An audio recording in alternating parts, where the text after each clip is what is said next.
Queria fazer um resumo, talvez, não sei se a gente abordou todas as características da terapia intensiva lá, quando você estava na graduação. Vamos retomar elas para a gente seguir para como ela mudou também. Comparativo. Pro comparativo.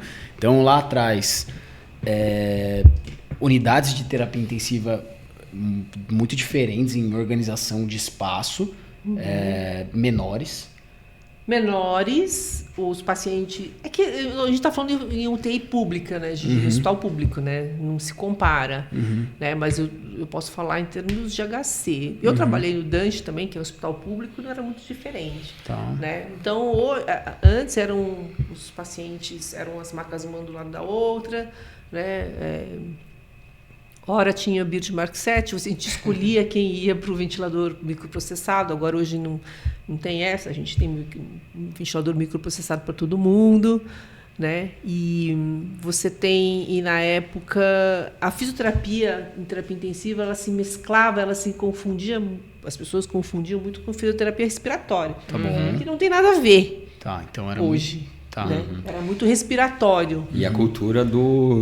Não mexe. Quando vocês chegaram, não mexe no paciente, mexe. virar de lado, Nada, já era uma ousadia. Nada disso. Só aspirava, fazia um exercício aqui, manobrava, tal. Né? Muitas coisas a gente não sabia em termos de contraindicação, etc. E as coisas foram se formando, as evidências elas foram se formando ao longo do tempo. Muito provavelmente esse paciente ia de alta da UTI quando ia... com nível de funcionalidade muito menor. Muito menor, muito baixo. Então, tem uma história... Extremamente dependente. Extremamente dependente funcionalmente. Né? Então, quando eu assumi, na época, em 97, a chefia do serviço de fisioterapia, né?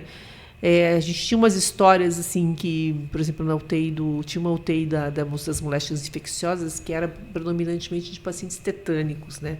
Fiz estágio lá. Você fez estágio lá no tétano. Antes os médicos falavam, antes de vocês entrarem aqui, tinha fisioterapia, mas a gente não entendia por que quando o fisioterapeuta chegava, o paciente complicava, ele piorava. Por quê? O fisioterapeuta que atendia lá naquela época, ele fazia algo que era parecido com... atendia e não sabia aspirar. Dali a importância de ter uma especialização. Né? E o que fazia o paciente? Ele mobilizava o paciente, talvez, ele fazia secreção e não sabia aspirar. Entendeu? E, além disso, a maioria dos pacientes lá daquela unidade, por conta do tétano, eles saíam um pé equino. Né? E aí, quando a gente assumiu, né, com uma outra visão e tal... Aí os pacientes já saíam andando.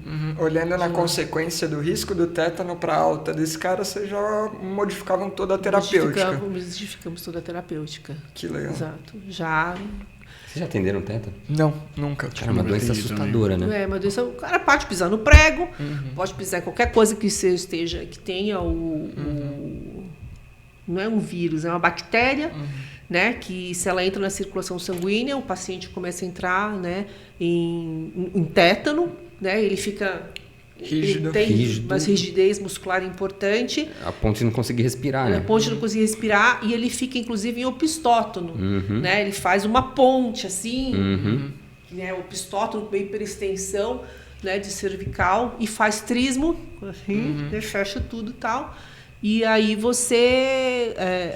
mas assim, isso você tem que rezar para estar no UTI, né? Porque aí você entra com um bloqueador neuromuscular para relaxar completamente, né? E o cara tem que estar entubado.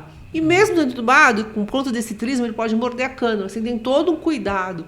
Então, você tem que ter um conhecimento prévio, né? Em que momento você pode mobilizar, em que momento você pode aspirar. Né? Então, quando a gente passou lá, a gente foi um momento bem bacana da físio, porque a gente fez alguns trabalhos bacanas lá, sabe? Então, e foi dali que começou a mudar um pouco. Quando eu dava aula de mecânica respiratória lá na disciplina da Bel, né? Mas naquela época eu já falava, gente, muito do que a Clarice ensinou, né? A Clarice também foi minha professora, né? De todos. E daquela época ela já falava, dos músculos, ela falava, olha, da interdigitação entre os músculos, não pode ficar pensando na lupa, tira a lupa, ela mandava a gente tirar a lupa, a gente tirar a lupa é antigo. É antigo, na minha época, né? Só que aí comecei a estudar, eu adoro o músculo, eu gostava muito de estudar diafragma, etc., né? E aí hoje a gente começava a ver, eu falei assim, que eu comecei a ver, né? E também falava para meus alunos, gente, cinesioterapia é tudo, é vida, né? Não, a respiração, ela não depende só do diafragma, ela depende de tudo.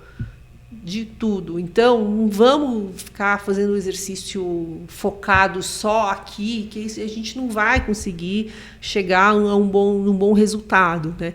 Então, a partir daí, lá na terapia intensiva, eu comecei a pensar, né, a valorizar, fazer o aluno valorizar mais esse aspecto, né, da cinesioterapia, do exercício mais global, e não só a fisioterapia respiratória, que não é um paliativo, não vai adiantar nada. Eu só aspirar, ou eu só fazer uma manobra ali de vibrocompressão, que aquilo não vai adiantar nada, né?